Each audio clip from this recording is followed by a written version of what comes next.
Oi, pessoal, beleza? Estamos aí para mais um episódio da nossa série sobre educação de filhos, carinho e firmeza com os filhos.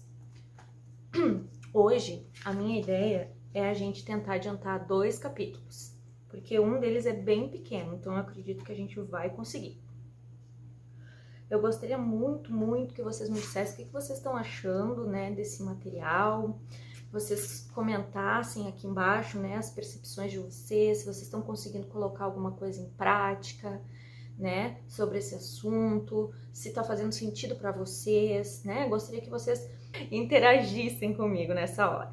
Então, se vocês pudessem interagir para eu saber, né, em qual caminho eu devo andar, fica mais fácil. E se você tem alguma amiga, mamãe, que está passando por dificuldade, né, com seus filhos e acha que esse material pode ajudá-la, lembre-se de compartilhar este vídeo com a sua amiga mamãe. Também, se você está aqui no canal, você não é inscrita, por favor, se inscreva no canal e já ativa o sininho para receber as nossas notificações, tá certo? Vamos falar ainda muito sobre criação de filhos e tudo, porque aqui nós temos 3 bênçãos. Lembrando que neste canal nós também falamos, além de criação e educação de filhos, para tentantes, gestantes e mamães no geral, tá certo? E às vezes ainda tem uns vlogzinhos aí pelo meio do caminho. Se você tem aí alguma amiga que é mãe de gêmeos, aqui no canal tem muita coisa relacionada a esse assunto, porque eu sou uma mãe de gêmeos também, tá certo? Então, pessoal, deixa já o seu like e bora comigo para mais um episódio. Estamos, então, falando aí sobre o livro Carinho e Firmeza com os Filhos, tá? E hoje nós vamos falar referente ao capítulo 3 e 4. O capítulo 3 é sobre limites e alcance. Aqui ele fala o seguinte, que a comunicação adequada com os filhos não pode ficar nas palavras, mas precisa ter o respaldo dos atos, né? Sempre que for necessário. E fixar clara e firmemente as regras do jogo. É importante, então, alertar sobre o seu alcance e os seus limites. Então, o plano que eles vão expor nas próximas páginas, né, foi pensado para pais que precisam e querem melhorar o comportamento dos filhos. Trata-se de influir de maneira mais positiva a conduta deles, né, antes que seja tarde. Então, as técnicas que vamos detalhar também podem ser usadas isoladamente numa intervenção paterna específica em determinada conjuntura.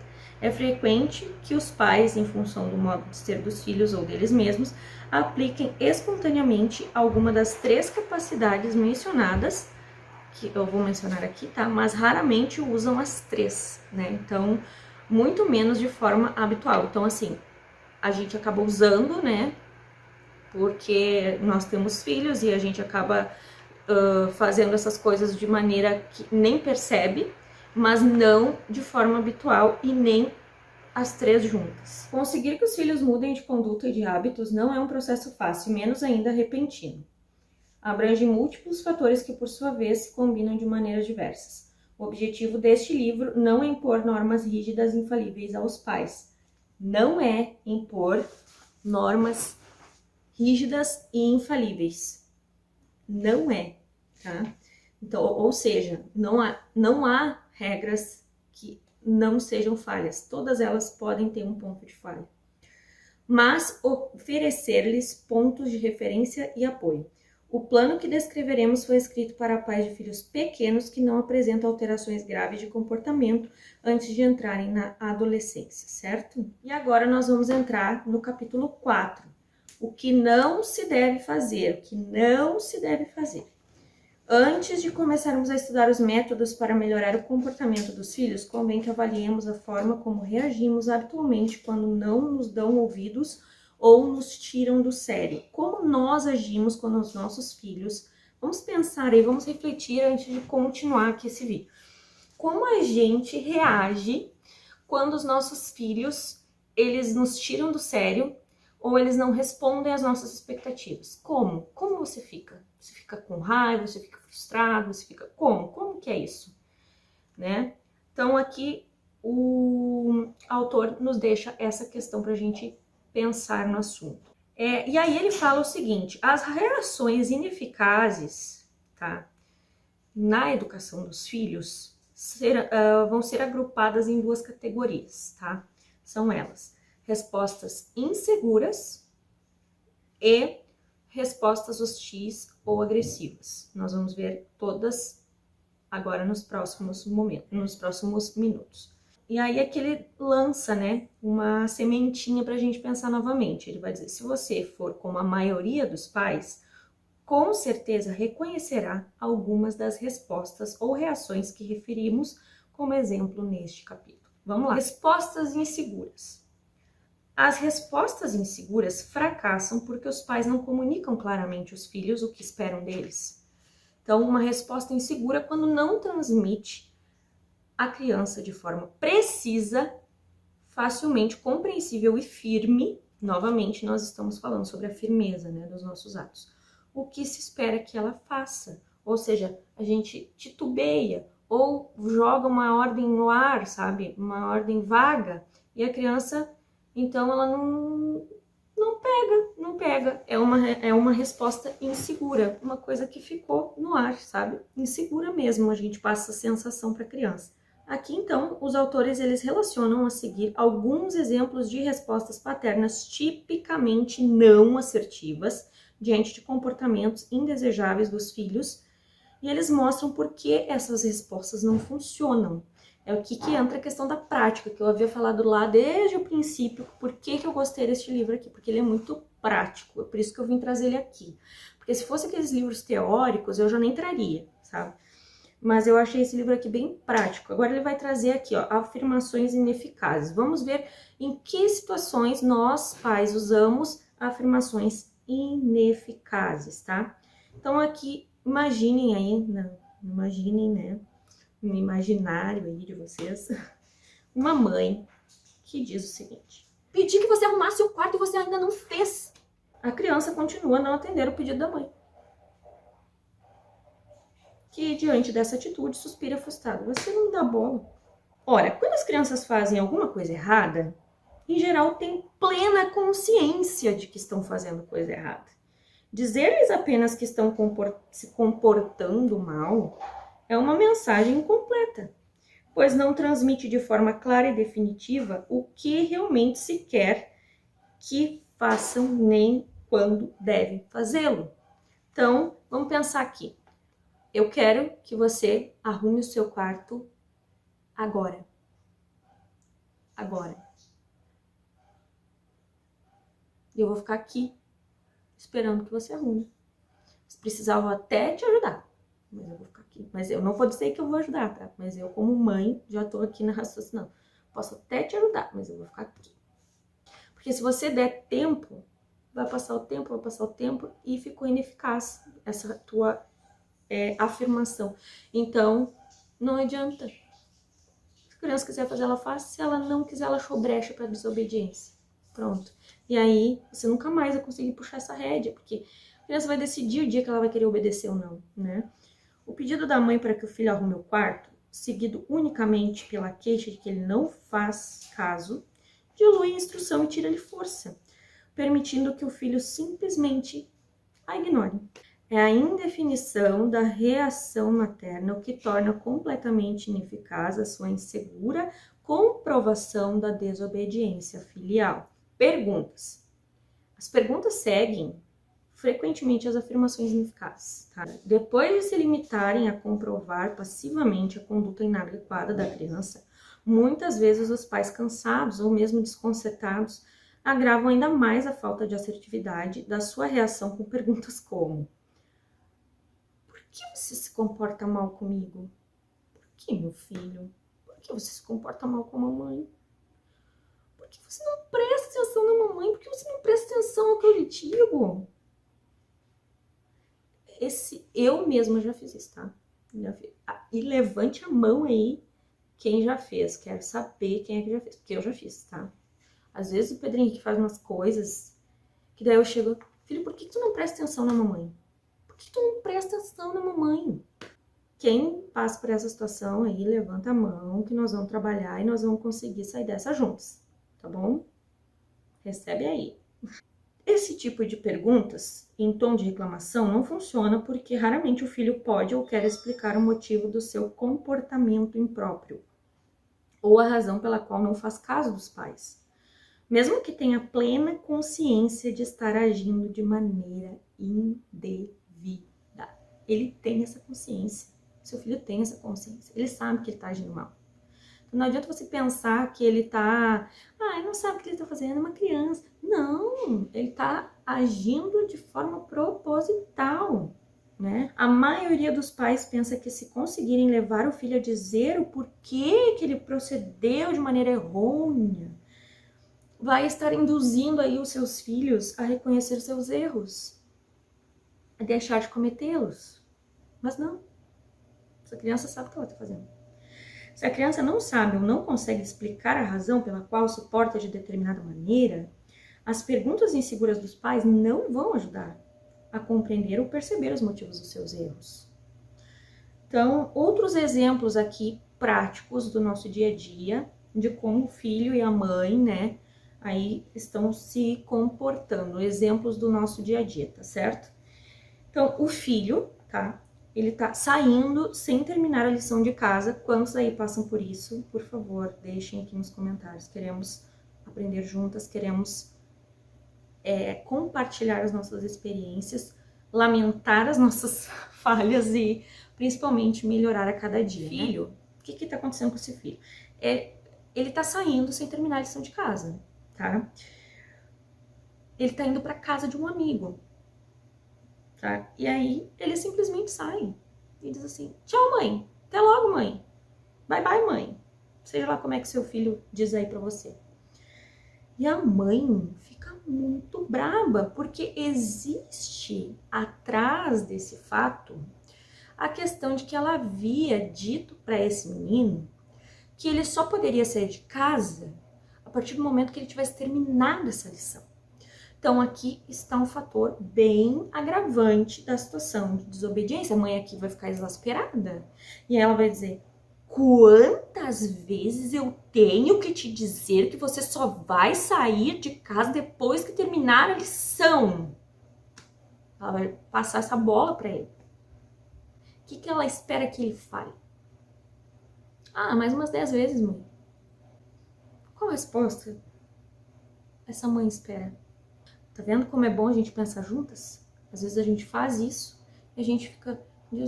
Quantas vezes eu tenho que te dizer que tu não pode sair sem fazer a lição de casa?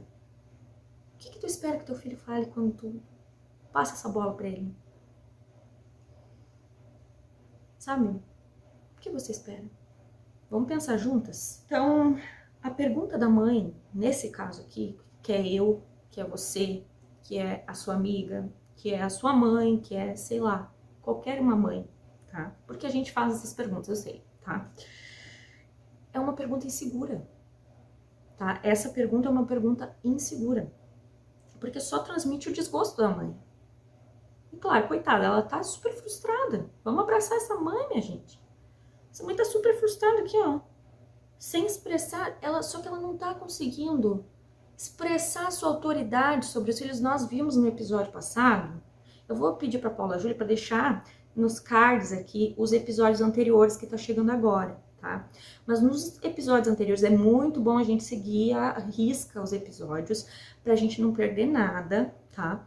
E principalmente porque no episódio anterior a gente falou do dever e do direito dos pais de exercerem a sua autoridade. Dever e direito. E aqui ela vai passar autoridade nenhuma, tá? E ela também não vai oferecer instrução. Então é totalmente vazio. É só desgosto. Entendeu? Aí aqui ele dá uma explicação bastante teórica, a teoria na prática, na verdade, né? Que diz o seguinte: a reação assertiva da mãe seria, neste caso, olha bem, qual é a situação que essa mãe deveria ter agido nesta situação? Ela deveria proibir o filho de sair de casa enquanto não terminasse o dever. Piazinho, ó, onde é que tu tá indo? Que maneira é casa de amigo? Tu não vai sair de casa, rapaz. Não me dá até logo, não me dá tchau, tu não terminou a lição, tu não vai sair em lugar nenhum, tu vai ficar aqui agora, eu vou ficar aqui contigo, tu vai ver. Tu vai terminar essa lição agora, e daí depois sim tu vai poder sair com teu amigo. Senão não vai sair com ninguém, vai ficar aqui. Não vai pra casa de ninguém, não. Eu não te dei essa ordem, tu não tem esse pressuposto? Não tem esse pressuposto? Né? Já não tá dito isso lá atrás? Nós não havíamos conversado sobre isso? Então, faça valer. Então, vem pra cá agora, nós vamos terminar. Eu vou ficar aqui te olhando, tu vai terminar isso aí. E aí, a criatura vai terminar os seus deveres, porque tu botou uma coleira nela, né? E aí, ok, depois que ela terminar, daí fica teu critério, né? Se tu diz pra ela que ela pode sair, ok, vai, seja feliz. Outra situação bastante comum, né, é essa. O filho, né, quebrou a janela. Ele tava brincando de bola, deu um chute na bola, quebrou a janela de casa. E aí ele chega no pai, depois de quebrar a janela, né, com uma bolada. Isso já aconteceu com vocês? Ah, deixa aí nos comentários de mim, eu gosto de saber essas coisas, é babado. Aí vai dizer assim, pai, quebrei o vidro. O pai vai ficar muito irritado. Você tem ideia de quanto custa um vidro? Não, você tem ideia de quanto custa um vidro novo? O que esse pai espera que essa criança fale? Ah, sei lá, uns R$70. Claro que o pai não pode esperar que esse filho fale o valor real desse vidro, porque a criança não tem essa noção. Essa criança não tem esse entendimento, né? Então, esse pai só demonstrou aqui uma reação insegura, fazendo cara feia, falando coisas loucas para a criança, porque a criança não entendeu nada. Como é que a criança vai saber quanto é que é um vidro? Nem que ela quisesse, ela saberia. E aí, o pai simplesmente pegou a questão do valor do vidro e esqueceu o mais importante, que seria comentar com seu filho que aquele descuido irresponsável da parte dele vai causar prejuízo sim para a família, em todos os aspectos. Agora, por exemplo, numa situação dessa que, se esse camaradinho aqui, esse filhote aqui, ganha uma mesada, você vai pagar esse vidro com a sua mesada para você ver qual é o valor desse vidro. Assim você nunca mais vai querer quebrar um vidro, porque você vai saber que você perdeu toda a sua mesadinha para pagar esse vidro aqui, rapaz. Você vai estar ensinando responsabilidade, tá? Aqui, o autor, inclusive, ele diz o seguinte: as perguntas inseguras refletem simplesmente o fato de que as crianças sabem muito bem tirar os seus pais do sério. Só isso.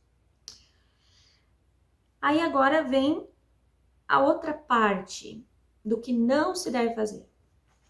Pedidos. Papai e mamãe, não façam pedidos. Não façam pedidos. Tá? Isso está completamente errado. A mãe diz o seguinte: vá dormir. Não estou com sono. Já é tarde. Eu tô cansada.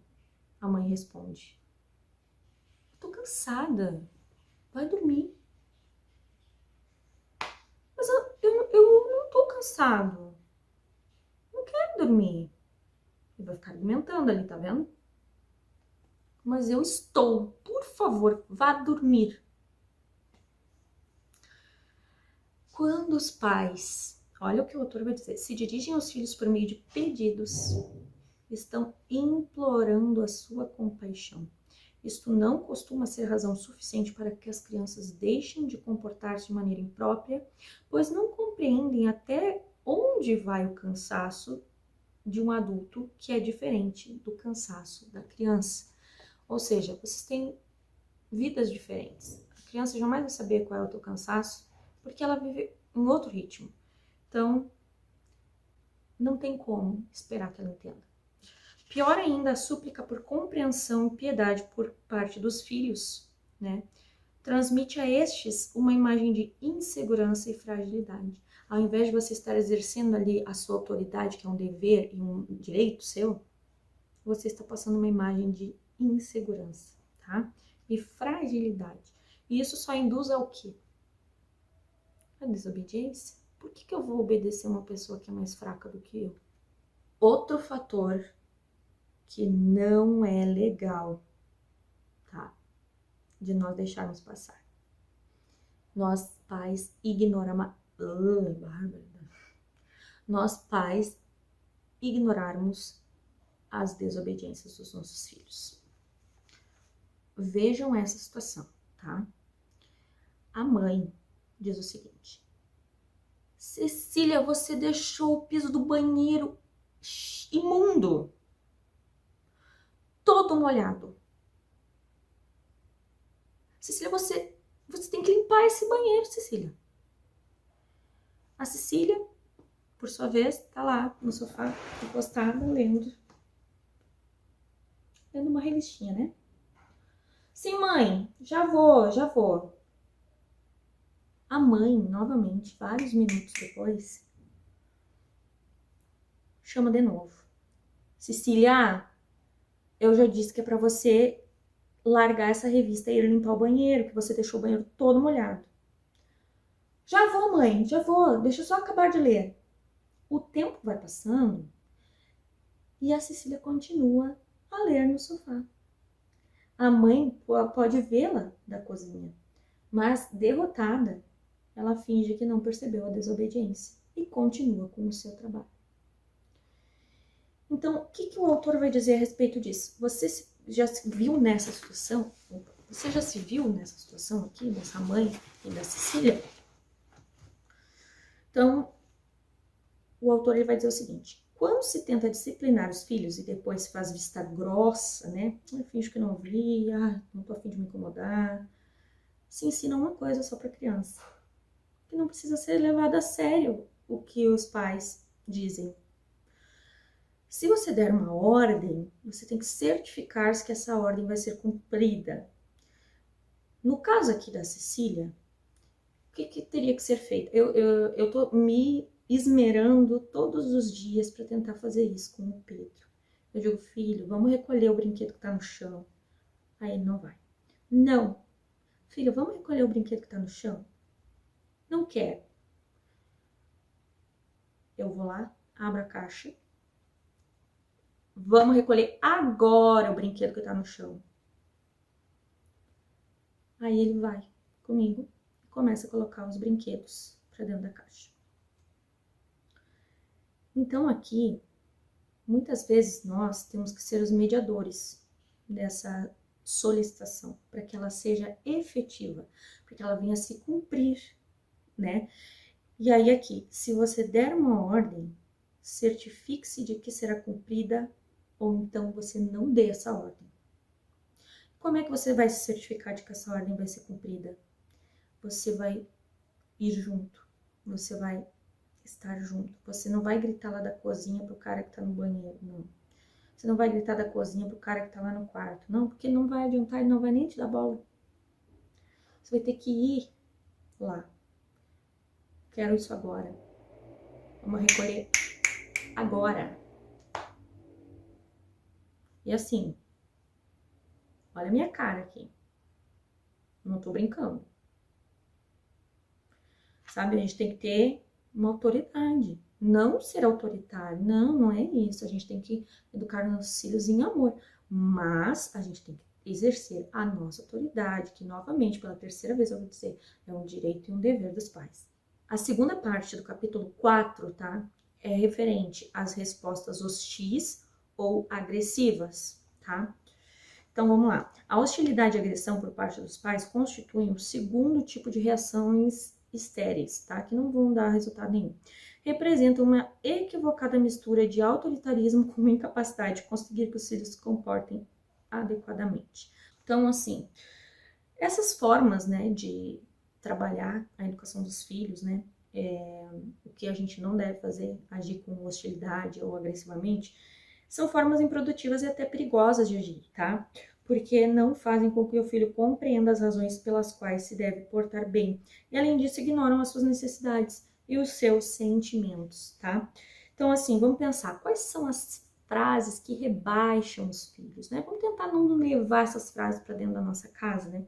Você é uma praga, sem vergonha, irresponsável, né? Enfim, frases que revelam falta de autodomínio. De quem?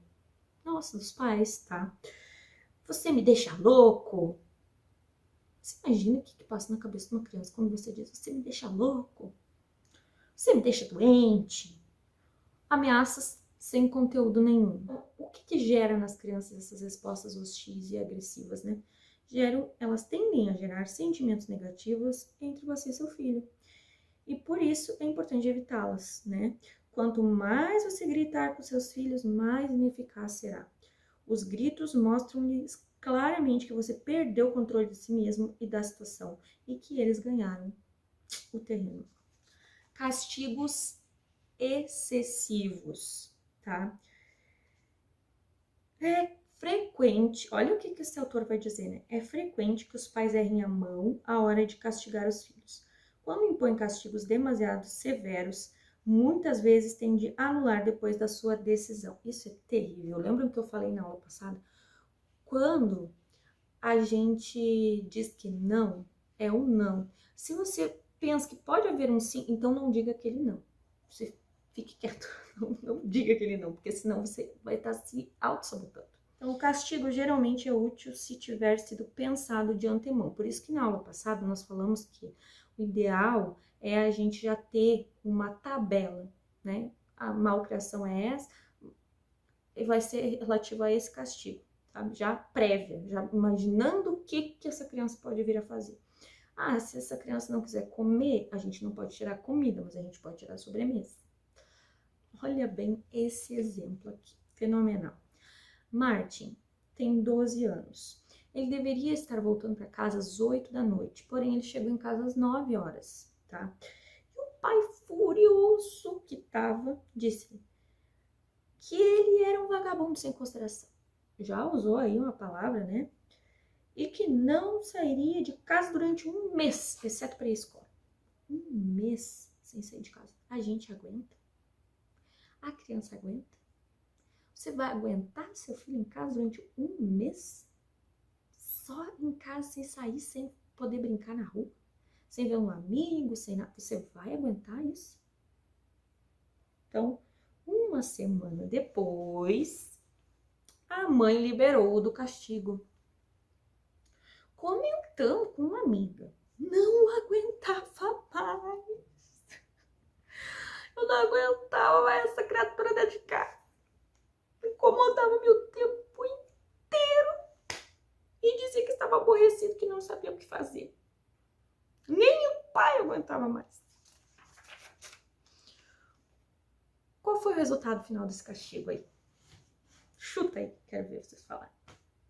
Esse castigo, que foi imposto de uma forma desordenada e impulsiva no momento de ira paterna, foi que Martin chegou à conclusão de que os castigos que os pais lhe aplicavam não eram sérios e que não tinha por que se preocupar com eles no futuro.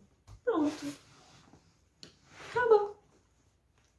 A criança agora já aprendeu aí a lição de que pode fazer o que bem entender. E agora, por fim, nós vamos falar sobre, deixa eu ver, acho que é a última parte. Castigos físicos, tá? Puxões de cabelo, beliscões, empurrões ou tapas são quase sempre resultado de uma explosão paterna e impensada e tem um efeito negativo sobre a educação dessa criança, tá? A criança percebe claramente que os gritos e os castigos físicos indicam que o pai não consegue fazê-la comportar-se bem, ou que não é capaz de manter-se firme na demarcação de limites. Então, acontece com frequência que um pai habitualmente inassertivo, submisso e permissivo com os filhos explode um belo dia e descarrega sua frustração através de alguma das muitas formas de agressão física. Semelhante atitude tem um efeito ainda pior sobre o filho, pois essa oscilação do pai entre dois extremos, igualmente inconveniente, deixa-o desorientado e rejeitado. Ele se sente rejeitado nessa situação e ainda fica desorientado, porque não sabe o que está acontecendo, né? é importante deixar claro que uma surra bem dada, quando se avisou anteriormente que esse seria o castigo para uma determinada falta muito grave, tá? Ou seja, tudo é prévio, né, gente? A gente não pode chegar dando... Não, é o castigo proporcional. Lembre-se, se puder fazer uma listinha com a possível desordem do seu filho e a possível reprimenda, né, o possível castigo que você vai dar por essa situação, quanto mais você tiver organizado isso, melhor. Mas é claro, tem aquelas áreas, aqueles momentos em que a gente vai dizer assim, ó, se tu fizer isso, fulano, tu vai apanhar. E se tu falou isso, vivente, você vai ter que cumprir. Então, é por isso que tem que ser uma falta grave, né, de comportamento. E além disso, houve por trás dela todo, antes de chegar nesse nível, tu tentou fazer aí todo um esforço corretivo calculado, que era para ser altamente eficaz, né? E por alguma razão ele não conseguiu ser eficaz, e aí você então vai ter que aplicar o castigo final, né? Nesse caso, pode-se falar com toda a razão de uma surra bem dada, né? Uma surra educativa, né? No entanto, como regra geral, sempre é preferível evitar os castigos físicos. Tá certo? Então, pessoal, esta foi a aula de hoje do Carinho e Firmeza com os Filhos. Não é uma aula, né, gente? Na verdade, é uma leitura. Então, eu não sei como chamar isso, mas a gente está aqui fazendo um estudo. Nós não tem professor aqui, não tem... Nós estamos todas juntas, aprendendo juntas, não existe isso, tá? Até a próxima aula. Deus abençoe. Tchau!